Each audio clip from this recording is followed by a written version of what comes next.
வணக்கம் மக்களே. இன்றைக்கி நம்ம பார்த்துட்டு இருக்கிறது கன்னியாகுமரி மாவட்டத்தில் கடந்த 2 தினங்களாக பலத்த மழை பெய்து வருகிறது.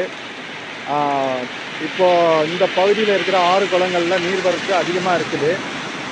6 குளங்களில் குளிக்க செல்கிறவங்க மிக கவனமாக குளிக்க செல்லணும். ஏன்னா கனத்த மழை பெய்து கொண்டு இருப்பதனால ஆற்றில் அதிகப்படியான நீர்வரத்து வருகிறது. மழை நீர் வரத்து வருகிறதுனால கொஞ்சம் கவனமாக இது பண்ணுங்கள். வாகனங்களில் செல்பவர்கள் குறிப்பாக கவனமாக செல்ல வேண்டும்.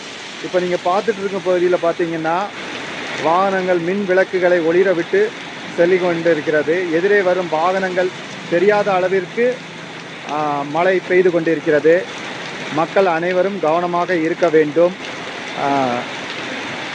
பாருங்கள், எல்லாம் வாகனங்களும் ஒளிர விட்டு கொண்டே வருகிறது. மக்கள் கவனமாக இருங்க.